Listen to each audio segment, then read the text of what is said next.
Good morning and Assalamu alaikum all dear friends.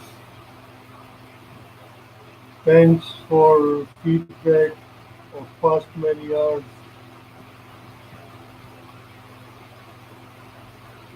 and thanks for raising huge concerns. I always like to address all the issues uh, in best interest of humanity at large.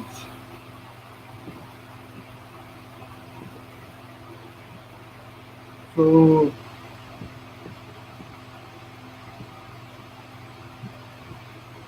I prefer to answer all concerns which are relevant to the topic, which is democracy and federalism. And my main focus nowadays is subcontinent, where we have two beautiful federations of India and Pakistan. Uh, Both are neighbors and are having very tense relations since past 70 years. Relations marked by two major wars and good number of limited wars and some of the inhabitants of subcontinent currently living in United Kingdom and are friends of mine. They think that most of the resources of these two beautiful federations of India and Pakistan are wasted in wars against each other. And that's why that welfare aspect of uh, their existence is not that much visible. And economic uh, degradation is a prevalent phenomena in this region. Well, during past 5 days, 10 Indian farmers in Maharashtra have committed suicide. A number of those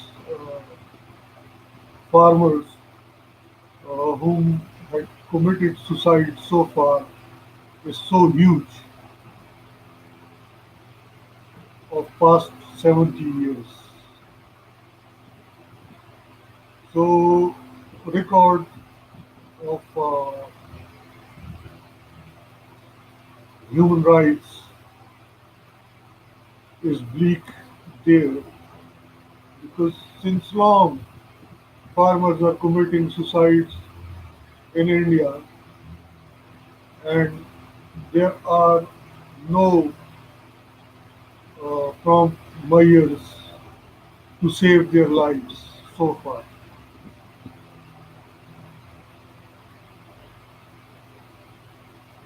Well, we can deduce from all this that spirit of federalism is lacking in large federation of India, and it's a sort of genocide of farmers. Minorities are also complaining about it, that genocide of minorities in India is ongoing phenomena. Uh, and that phenomena was started soon after murder of Mahatma Gandhi, who was a founding father of India and was killed by Hindu extremist Nathuram Godse, uh, who was a member of extremist Hindu organization known as RSS and currently is partner of ruling party of India, BJP.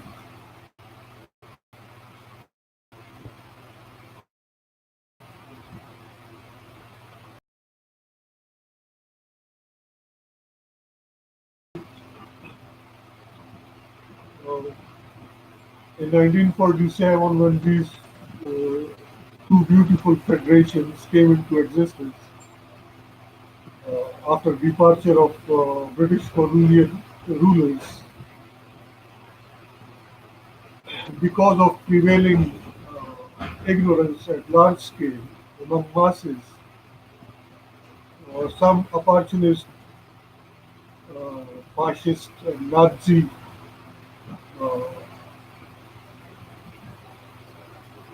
leaders, they had misinterpreted democracy before them and have termed their dictatorship as democracy before public. So generally, people in India, they believe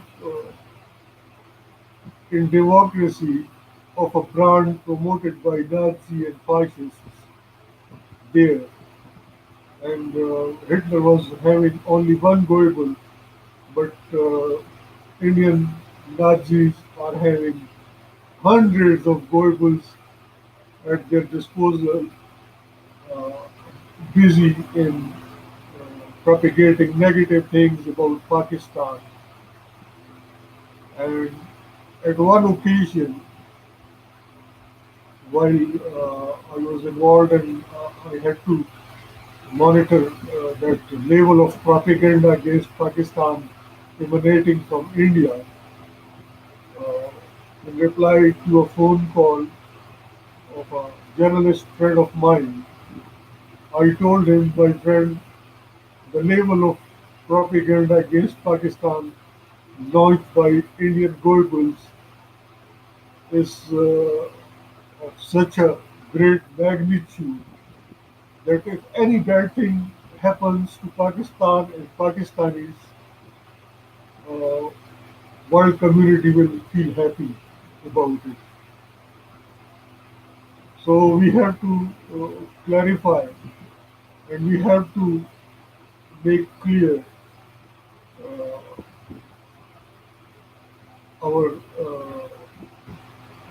status as an independent, peace-loving state of Pakistan.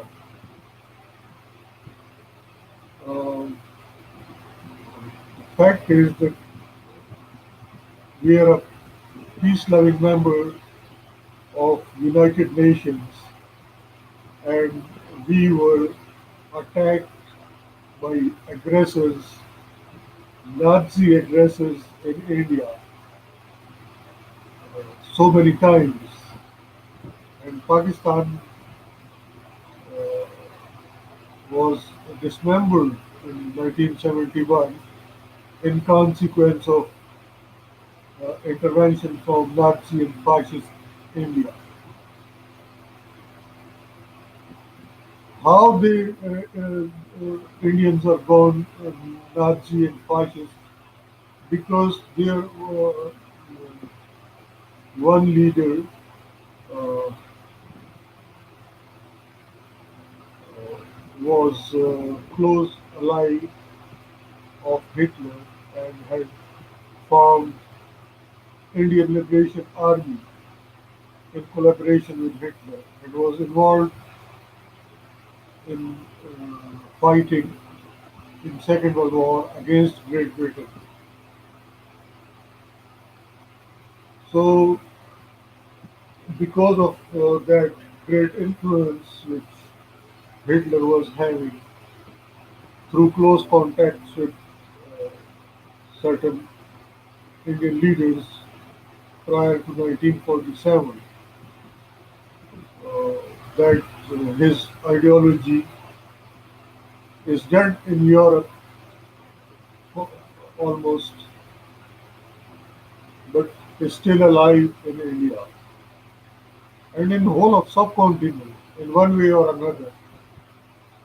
But it is dominating in India, and that's why the situation is so tense.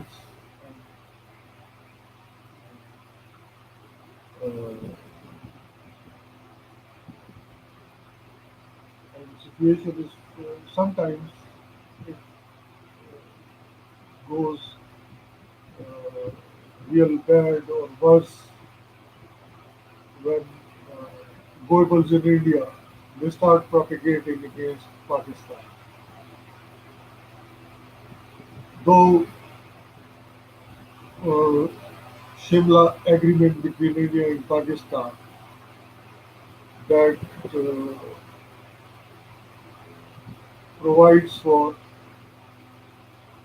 abstaining from uh, propaganda against each other, and both India and Pakistan are signatories of that Shimla agreement.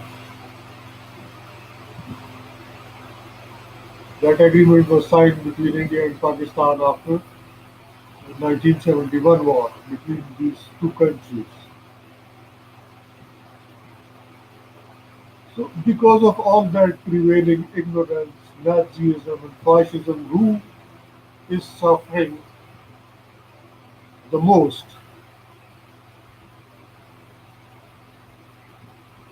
Well, that question was raised before me recently, and I think uh, we have to do some research about it. But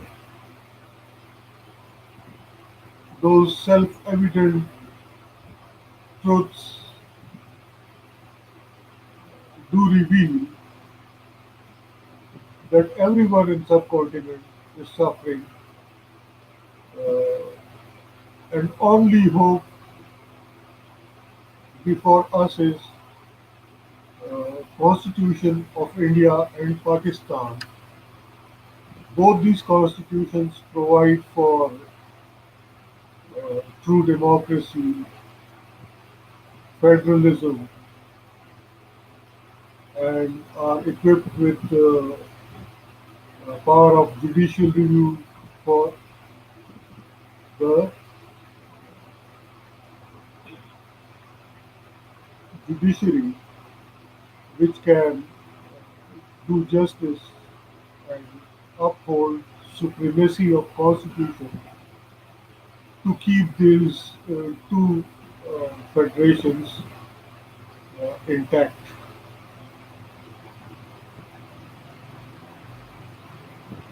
And how we will come out from this situation? For that, we need compulsory education for each citizen of India and Pakistan till 12th grade, and that education must be quality education. And during past 70 years, we have seen practices here, both in India and Pakistan, that education was ignored. In Pakistan, especially, our current education minister is an educated person. Mostly, we were having semi-educated person as our education ministers at federal level, and in provinces, even today situation is not that good. In Khyber Pakhtunkhwa, we don't have any education minister at all.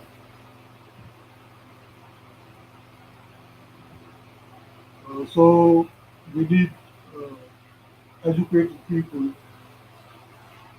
to promote education as leaders here, as education ministers here, and that is self-deception, I think, which uh, past practices are portraying before us that, and it is common belief as well here that educated people are not required at all. Professional expertise, specialization is not needed here, and everyone can do anything expertly, which is a disbelief. You see, that is not a good belief, and that is not possible. So Awareness is one way out through informal means, as we journalists do through our lectures and through our writings. We try to spread awareness and the foremost issue which we must resolve is that we all must realize that politics is not a taboo and we need educated and able politicians who can manage our affairs, our domestic and foreign affairs skillfully and expertly so we can develop our economy and we can have good relations with the rest of the world. And for that, we need educated politicians at all levels. There are certain people who think that education is not required at all, and they had found government in Afghanistan as well. But then they were isolated, and population of Afghanistan was dying with hunger, and they had confined all the educated people after closure of all universities in Afghanistan. And finally, then America has to come back again in Afghanistan to save humanity there under UN umbrella. And still our Americans are there, though they are little in number now, but they are still there. So I think we all must be very realistic and we must not encourage all those whom are of the view whether they are in India. RSS is having the same belief and BJP is under influence of RSS, so they do have the same belief that education is not required at all and promotion of Hinduita and conversion of everyone into Hinduism is salvation for everyone. So they're also leading India towards further starvation and hunger and economic degradation and isolation as well. So we have to get rid of all this phenomena. Sooner is the better. And I think that educated people of India and Pakistan, they must take politics seriously. And we do have, luckily, PTI government and power. They're all educated people. So I think uh, they must encourage social sciences in all the universities of Pakistan because we need expert politicians who can manage our affairs in a better way, and only able politicians, able rulers can place scientists, doctors, politicians, engineers, uh, and can generate lucrative jobs for them and projects for them. So that will be naive to think that under RSS rule, uh, India, Indian jobless will be getting jobs, or under Taliban rule here in Pakistan, people will be getting jobs and economic prosperity will be there. That is practically not possible. We have seen that in Afghanistan, and they had made people starve and confined in their homes. especially educated ones, and most of them were killed with hunger. So uh, I'm doing my part of job. I'm trying to educate everyone through these informal means. And when I was asked to do, I have helped uh,